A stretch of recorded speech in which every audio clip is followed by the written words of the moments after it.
Hello everyone. Our topic for today discussion is hydrogen embrittlement. Definition समझते हैं. वैसे तो नाम से ही क्लियर हो रहा है, किसी भी मटेरियल में हाइड्रोजन की प्रेजेंस की वजह से जो डिलेड ब्रिटलनेस क्रिएट होती है उसे कहते हैं हाइड्रोजन एम्ब्रिटलमेंट. मैंने इधर आपको बताया डिलेड ब्रिटलनेस, तो हमारा फेलियर किस टाइप का हो गया? डिलेड फेलियर हो गया. अगर फेलियर की बात करें, जैसे कोरोजन रस्टिंग का एग्जांपल करें, कोरोजन रस्टिंग के केस में आपको इजीली दिखता है तो इजीली पकड़ में आ जाता है. पर जिस फिनोमेना की हम इधर बात कर रहे हैं हाइड्रोजन एम्ब्रिटलमेंट, ये इनविजिबल है, सो देयरफॉर ये बहुत ज़्यादा डेंजरस बन जाता है. और एग्जांपल लेके बात करते हैं. हाइड्रोजन एम्ब्रिटलमेंट के बहुत ही कोई रेयर केस होगा जिसमें अगर ऐसा होगा कि आप कोई लैच पार्ट हुआ या कोई फास्टनर हो, असेंबली लाइन पे असेंबली कर रहे हैं, उस टाइम करते करते टूट जाए. क्योंकि जैसे मैंने आपको बताया ये डिलेड फेलियर है, तो आपको लेटर स्टेज में जाके पता लगता है. नाउ बात करते हैं sources of the hydrogen embrittlement. Very first stage during the metal processing, that is melting. Example लेते हैं. अगर आप लोग किसी OEM कस्टमर के लिए काम कर रहे हैं, जैसे कोई फास्टनर बना रहे हैं किसी OEM कस्टमर के लिए, मारुति का एग्जांपल लेते हैं. मारुति अपने सारे सप्लायर से कहता है अगर आप किसी वेंडर से मेटल प्रोक्योर कर रहे हैं तो ये इंश्योर कीजिए कि आप सारी टेस्ट रिपोर्ट उससे लें. टेस्ट रिपोर्ट कौन कौन सी? स्पेक्ट्रो तो मस्ट है ही, इसके अलावा आपका टेंसाइल हुआ, इंक्लूजन का रिपोर्ट हुआ, माइक्रो का रिपोर्ट हुआ, ताकि आपका ये फेलियर स्टार्टिंग स्टेज से ही अवॉइड हो जाए. Now the second source of the hydrogen embrittlement is plating, और आप कह सकते हैं most common cause.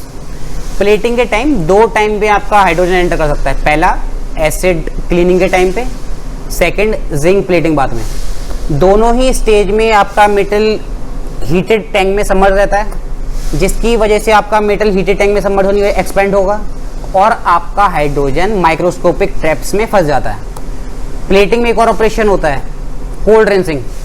Cold rinsing के टाइम द्वार से मेटल कॉन्ट्रैक्ट होगा और आपका हाइड्रोजन एटम है वो उसमें ट्रैप्स के अंदर कैप्चर हो जाता है. इसे अवॉइड करने के लिए क्या करें? इसके अवॉइड करने के लिए एक प्रोसेस होता है आपका बेकिंग, और ये बहुत ही ज़्यादा एडवाइजेबल है कि आप 1 घंटे के अंदर अंदर बेकिंग ऑपरेशन करवाएं. बेकिंग ऑपरेशन में क्या होता है? जनरली 180-190 डिग्री सेल्सियस टेम्परेचर लेते हैं, ओवन के अंदर आपके मेटल को रखते हैं. टेम्परेचर आने के बाद कम से कम 2 घंटे के लिए मेटल को रखें. एडवाइजेबल तो बहुत ज़्यादा देर होता है, मैं बोलूँ कम से कम 2 घंटे के लिए रखिए. उससे आपके जो ट्रैप्स कैप्चर हो गया था हाइड्रोजन, वो ट्रैप्स द्वार से एक्सपेंड होते हैं, जिसकी वजह से आपका हाइड्रोजन अगेन डिफ्यूज आउट हो जाता है और जो आपकी ब्रिटलनेस इंड्यूस हुई थी वो खत्म हो जाती है. वरना अगर उसके अंदर फंसा रहेगा तो आपको ब्रिटलनेस इंड्यूस हो जाएगी मेटल के अंदर. पर इसमें अगेन एक और इशू आता है. प्लेटिंग के बाद जब बेकिंग करते हैं, आपकी टॉप पैसिवेट की लेयर होती है, उसके डिहाइड्रेट होने के बहुत ज़्यादा चांस हो जाते हैं. थोड़ा डिस्कस करते हैं. टॉप पैसिवेट की जो लेयर होती है उसका पर्पस क्या होता है? जिंक को बचाना. जिंक का पर्पस क्या होता है? स्टील को बचाना, मतलब आपका रेड कोरोजन अवॉइड करना. और पैसिवेट का पर्पस होता है आपका वाइट कोरोजन बचाना. तो डिहाइड्रेट होने की वजह से जब आपने हीट कर दिया तो वाइट कोरोजन बहुत ही जल्दी होने के चांसेस बढ़ जाते हैं. सो अगेन एक और रिक्वायरमेंट होती है कि आप रीपैसिवेट कराइए.